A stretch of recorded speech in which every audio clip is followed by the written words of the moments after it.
Okay, let's dive right into this. Welcome back to The Explainer. Today, we're unpacking one of the most dramatic, historic corporate collapses in South African history. We're looking at the landmark constitutional court case of Bernstein versus Bester. Now, sure, corporate liquidations happen all the time, right? But the collapse of Tollgate Holdings was entirely different. It wasn't just a simple business failure. It was a sprawling, chaotic disaster.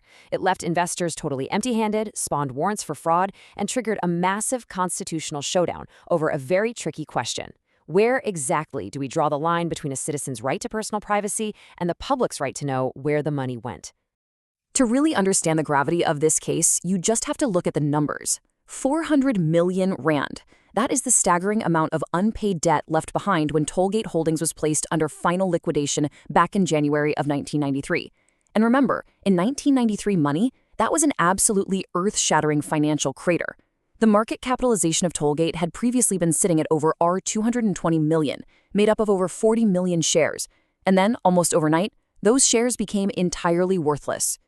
To put it mildly, the stakes for the innocent creditors who lost their money and the liquidators tasked with recovering it were absolutely massive. And this brilliantly illustrates just how fast a seemingly stable enterprise can go completely off the rails. For about 140 years, Tollgate was a sturdy, reliable company controlled by a single Cape Town family. But then, in 1988, the Duros Group acquired it. Just a single year later, a $45 million loss was reported.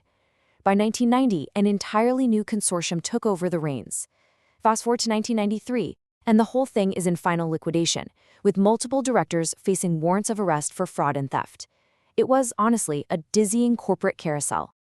So that leaves us with a pretty massive problem. How exactly do you investigate one of the largest corporate collapses in history? I mean, especially when the very people who are running the company are either facing criminal charges, fleeing the country, or suddenly becoming very, very quiet. When a company collapses like this, the internal records have often vanished, they're completely defective, or they're just incredibly difficult to decipher from the outside. Liquidators step into what is essentially a pitch-dark room, and they're expected to find a needle in a haystack. Well, to solve a financial mystery of this scale, liquidators act almost like financial ghostbusters, and they are handed an ultimate investigative weapon to do it, Sections 417 and 418 of the Companies Act.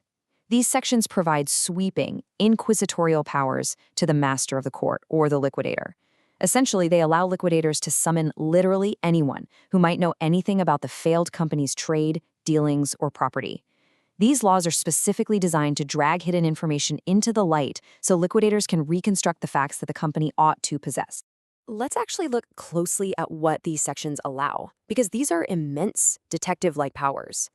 Liquidators can summon directors and officers, obviously, but they can also summon complete outsiders if they even suspect those outsiders hold property or information.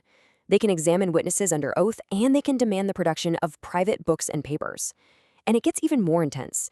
If a summoned person refuses to show up or refuses to answer questions without a lawful excuse, they could actually be arrested and face criminal charges.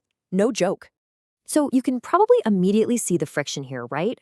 On one hand, we have the liquidator's goal. They need to reconstruct missing knowledge to recover stolen or lost assets for innocent creditors. It's a vital public duty. But on the other hand, we have the examinee's fear. For the person being summoned, this feels a lot like an ambush. They are pulled into a secret, potentially oppressive interrogation where giving the wrong answer could expose them to severe civil or even criminal liability down the line. And that brings us to the actual applicants in this constitutional showdown, Mr. Bernstein and his firm, Kessel Feinstein. They were the auditors who signed off on Tollgate's financials, without qualification, during those turbulent years right before the collapse. Now, the liquidators strongly suspected that large-scale irregularities had occurred. So suddenly, these auditors found themselves directly in the liquidators' crosshairs, summoned to testify before a formal commission of inquiry. For the auditors, this felt, well, exactly like a trap. First, they were summoned to testify in order to hand over their internal working papers. Second, the liquidators sent them a memo of topics to be discussed, but noticeably excluded any mention whatsoever that they were looking into the auditor's own civil liability. The secret goal, the liquidators' hidden agenda, was to extract admissions of professional negligence from Mr. Bernstein right there on the witness stand, using the immense pressure of the examination to corner him. Well, on the third day of his examination, Bernstein pushed back hard. He objected to the entire interrogation. So the crucial point we have to ask is, does forcing a civilian to testify and hand over their private documents violate their fundamental constitutional freedom? The auditors argue that being dragged into a room, forced to speak, and effectively forced to incriminate themselves was a direct, glaring violation of their basic human rights. They essentially threw up what we can call a constitutional shield. They pointed directly to Chapter 3 of the newly enacted South African Constitution, arguing that Sections 417 and 418 violated Section 11(1), which guarantees the right to freedom and security of the person. They also pointed to Section 13, arguing that the forced disclosure of their working papers violated their general right to personal privacy, as well as the protection against the seizure of private possessions. Let's move to and see how this builds into the court's legal philosophy, starting with this massive clash over the right to freedom. How did the highest court handle this? Mr. Bernstein basically argued that forcing him to be somewhere he didn't want to be, under threat of imprisonment, was a violation of his physical freedom. The Constitutional Court, led by Judge Ackermann, had to decide if a subpoena really equals a human rights violation. The Constitutional Court looked at this argument and, well, they completely disagreed. They stated that the primary purpose of Section 11(1) is to protect physical integrity. Think along the lines of detention without trial or physical abuse. The court explained that obeying a subpoena to give evidence is a totally normal, expected civic duty in any democratic society. I mean, the justice system simply cannot function if people can just ignore subpoenas by claiming it infringes their freedom. It's an obligation of citizenship. It's not an invasion of liberty. But, what about the documents? Testifying in person is one thing, but being forced to hand over your internal, confidential business papers feels a whole lot more intrusive. And this brings us to the clash over privacy. The auditors argued that forcing them to reveal information they specifically wanted to keep confidential was a direct violation of their Section 13 privacy rights. Now, what's really interesting here is how Judge Ackermann and the court actually defined privacy. They didn't see privacy as some absolute blanket right that covers every single thing you do. Instead, they defined it as an individual condition of life characterized by seclusion from the public. It's really about your inner, autonomous identity. It's not necessarily about your outward, public-facing actions. The court drew this brilliant conceptual line. On one side, you have what they called your inner sanctum. This is your family life, your home environment, your personal space. This area is highly, highly protected by the Constitution. But on the other side, you have communal relations. As soon as you move into the public sphere, like engaging in business activities, auditing public companies, or social interactions, your scope of personal privacy naturally shrinks. You just cannot expect the same level of privacy in a corporate boardroom as you do in your own living room. Which leads us to Judge Ackermann's pivotal ruling in this case. When a company uses limited liability to raise money from the general public and then goes totally insolvent, leaving an $400 million crater behind, the people involved owe a strict public duty to account for that failure. And that responsibility isn't just limited to the directors, it absolutely extends to the auditors too. Their specialized expertise is vital to reconstructing the affairs of the collapsed company.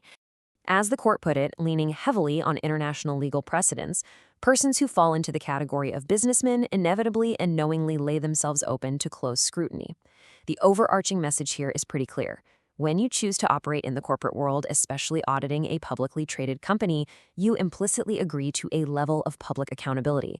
And that accountability overrides your absolute right to keep your business papers entirely private. Now, you might be sitting there thinking, isn't this way too much power? What stops a liquidator from just going rogue and harassing people? Well, the Constitutional Court was very clear that the Supreme Court still acts as a crucial shield. The courts closely scrutinize these applications. They actively step in to prevent interrogations from becoming oppressive or vexatious. They ensure the information sought is actually reasonably required for the liquidation. And crucially, thanks to a parallel ruling, any self-incriminating answers forced out of a witness during these hearings absolutely cannot be used against them in a subsequent criminal trial. So the system does have built-in safety valves. And that brings us to the final verdict. The Constitutional Court decisively ruled that Sections 417 and 418 of the Companies Act are entirely valid and constitutional. They resolved the tension firmly in favor of public interest and corporate accountability. Because without these powerful tools, dishonest corporate conduct would just remain hidden in the dark, and innocent creditors would literally never see a single cent returned. So, we've seen how the courts balance this scale, recognizing that the massive fallout of a corporate collapse shifts the balance in favor of the liquidator's absolute need to know. But it leaves us with a really fascinating question to ponder. If you were wearing the judge's robes today, where exactly would you draw the line between corporate accountability and personal privacy? Just how much of your professional privacy would you be willing to sacrifice for the greater public good? Think about it. Thanks for joining me on this explainer, and I'll catch you in the next one.